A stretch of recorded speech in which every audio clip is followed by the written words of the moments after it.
நம்ம சேனலை பார்க்க அனைவருக்கும் நண்பர்களே, ஜாவர் சீதாராமன் இவர் முன்னாடி சஸ்பென்ஸ் கதாபாத்திரமும் சஸ்பென்ஸ் கதை அம்சமும் கொண்ட படங்களில் பயங்கரமாக நடிக்கக்கூடிய ஒரு நடிகர். அது மட்டும் இல்லாமல் இவரே பார்த்திங்க அப்படின்னா சஸ்பென்ஸ் கதைகள் நிறைய எழுதியிருக்காரு. இவருடைய படங்கள் எல்லாமே ஒரு கிரைம் த்ரில்லர் ஜானர் தான் அதிகமாக கொண்டிருக்கும். இவரை மக்களுக்கு எப்படி தெரிஞ்சதுன்னு பார்த்திங்க அப்படின்னா சிவாஜி நடிப்பில் 1954 வெளியான அந்தரான படத்து மூலமாக தான். அந்த படத்தில் ஒரு முக்கியமான கதாபாத்திரத்தில் இவர் நடிச்சிருந்தார். அதாவது சிஐடி சிவானந்தம். அண்ட் அந்த அந்தரான படத்துக்குமே கதை வசனம் எழுதியவர் இவர் தான். இப்படிப்பட்ட இந்த ஜாஃபர் சீதாராமன் சிவாஜி சார் கூட இணைந்து நடித்த படங்கள் என்னென்ன அப்படிங்கிறது தான் நம்ம இன்றைக்கு வீடியோ பார்க்க போகிறோம். ரொம்பவே இன்ட்ரெஸ்டாக இருக்கும். ஜாஃபர் சீதாராமனை பற்றி பேச சொல்லி நம்மளுடைய சேனலை பார்க்கக்கூடிய ஒரு நடிகர் திலகத்துடைய தீவிர ரசிகர் நம்மகிட்ட கேட்டுக்கிட்டே இருந்தார். ஸோ அவருக்காக தான் இந்த ஒரு வீடியோ மேக் பண்ணப்பட்டிருக்கு. அண்ட் வாங்க என்ன அப்படிங்கிறத பார்க்கலாம்.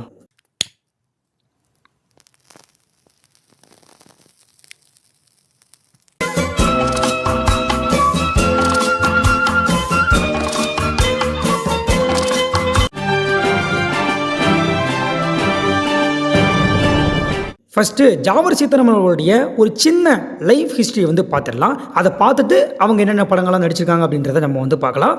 இவர் 7 ஜனவரி 1919 திருச்சியில் பிறந்திருக்காரு. ஆக்சுவலி இவர் பார்த்திங்க அப்படின்னா ஒரு வக்கீலாக இருந்துட்டு அதுக்கப்புறம் தான் சினிமாவுக்குள்ள வந்திருக்காரு.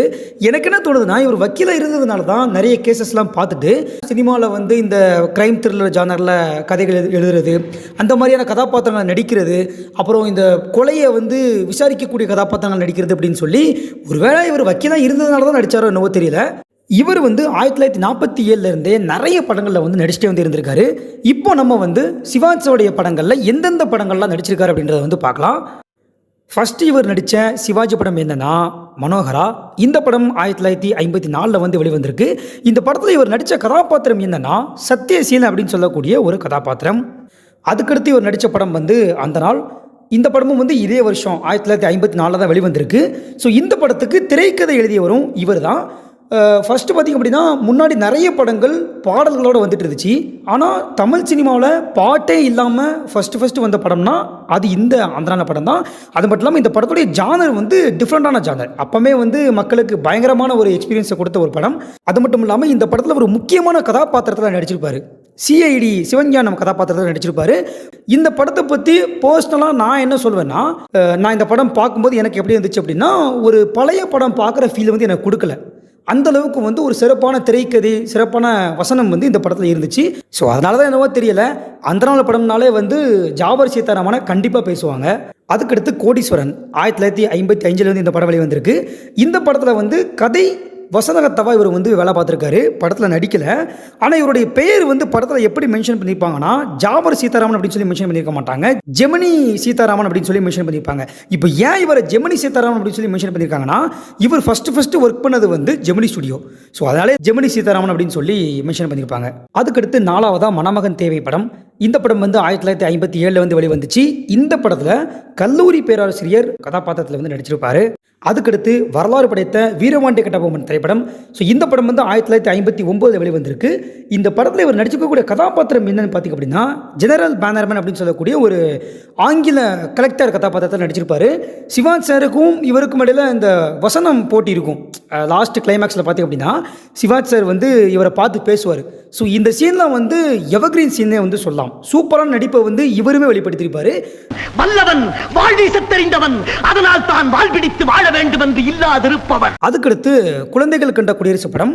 இந்த படம் 1960 வெளிவந்துச்சு. இந்த படம் பார்த்தீங்கன்னா ஆக்சுவலாக சிவாஜி சாரோட படமே கிடையாது. ஆனால் இதில் சிவாஜி சார் ஒரு சின்ன சயின்டிஸ்ட் கேரக்டர் நடிச்சிருப்பார். ஜாஃபர் சீதாராமன் பாமினி மன்னராக நடிச்சிருப்பார். ஸோ இந்த படத்தை லிஸ்ட்டில் வைக்க வேணாம். பட் இருந்தாலுமே நான் இதில் சிவாஜி சார் ஒரு சின்ன கேமியோ பண்ணியிருக்கிறதுனால இதை நான் லிஸ்ட்டில் வச்சுருக்கேன். அதுக்கடுத்து இரும்பு திரைப்படம். இந்த படம் 1960 வெளிவந்திருக்கு. இந்த படத்தில் ஜாஃபர் சீதாராமனோட கதாபாத்திரம் என்னன்னு பார்த்தீங்க அப்படின்னா ஒரு வக்கீல் கதாபாத்திரம். ஆக்சுவலாக அவரே ஒரு வக்கீல் தான். அவருடைய ரியல் கேரக்டரில் இந்த படத்தில் நடிச்சிருக்காரு. அதுக்கடுத்து வலைப்பிறை திரைப்படம். இந்த படம் 1962 வெளிவந்திருக்கு. இந்த படத்துக்கு கதாசிரியராகவும் இவர் இருந்திருக்காரு. அது மட்டும் இல்லாமல் ஒரு கதாபாத்திரத்திலேயே நடிச்சிருக்காரு. அந்த கதாபாத்திரம் என்ன அப்படின்னா கோவிந்தராஜன் அப்படின்னு சொல்லக்கூடிய ஒரு கதாபாத்திரம். அதுக்கடுத்து ஆலயமணி திரைப்படம். இந்த படம் வந்து 1962 வெளிவந்திருக்கு. இந்த படத்தில் இவர் நடிக்கலை, ஆனால் கதாசிரியராக மட்டும் வந்து இருந்திருக்காரு. அதுக்கடுத்து ரத்த திலகம் படம். இந்த படம் வந்து வெளிவந்திருக்கு. இந்த படத்தில் இவர் நடிக்கலை, ஆனால் ஒரு ஃப்ரேமில் பார்த்தீங்க அப்படின்னா சிவாஜி சாருடைய அப்பாவா ஒரு ஃபோட்டோவில் வந்து வந்திருப்பார். சிவாஜி சாரோட அப்பா வந்து இறந்திருப்பார். அந்த ஃபோட்டோவில் பார்த்தீங்க அப்படின்னா ஜாவர் சீதாராமனுடைய ஃபோட்டோ வந்து இருக்கும். இதுவுமே ஒரு கதாபாத்திரத்தை ஏற்று நடித்த மாதிரி தான். ஏன்னா நார்மலாகவே ஒரு ஃபோட்டோ ஒரு படத்தில் யூஸ் பண்ணணும் அப்படின்னாலே அப்ரூவ்டு வந்து கண்டிப்பாக வேணும். ஸோ இப்படி இவர்கிட்ட கேட்டு தான் அந்த ஃபோட்டோ வந்து யூஸ் பண்ணியிருப்பாங்க. அதனால் இந்த படத்துலையுமே ஜாவர் சீதாராமன் நடித்த மாதிரி தான் வந்து வரும். அதுக்கடுத்து ஆண்டவன் கட்டளை படம். இந்த படம் வந்து 1964 வெளிவந்துச்சு. இந்த படத்துக்குமே கதாசிரியராக இருந்திருக்காரு. அது மட்டும் இல்லாமல் ஒரு கதாபாத்திரத்தில் நடிச்சிருக்காரு. அது என்ன கதாபாத்திரம் அப்படின்னா கல்லூரி பேராசிரியர் கதாபாத்திரம்.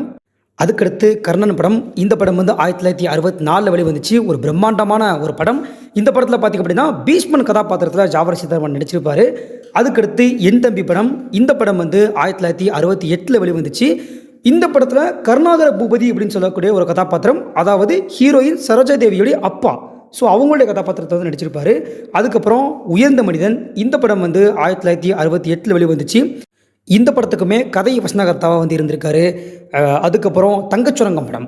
இந்த படம் வந்து 1969 வந்து வெளிவந்திருக்கு. இந்த படத்தில் வந்து சிவாஜி சாரை வளர்க்கக்கூடிய ஃபாதர் ஆரோக்கியசாமி கதாபாத்திரத்தில் நடிச்சிருப்பார். அதுக்கப்புறம் சிவந்தமன். இந்த படம் 1969 வெளிவந்திருக்கு. இந்த படத்தில் வசந்தபுரி மன்னராக நடிச்சிருப்பார். கிட்டத்தட்ட மொத்தமாக பார்த்திங்க அப்படின்னா 16 படங்கள். இந்த 16 படங்கள்லையுமே ஒரு சில படங்களில் நடிச்சிக்கவும் செஞ்சுருக்காரு. இன்னும் ஒரு சில படங்களில் வந்து கதாசிரியராக ஒர்க் பண்ணியிருக்காரு. ஒரு படத்தில் வந்து கேமியோ ரோல் பண்ணியிருக்காரு.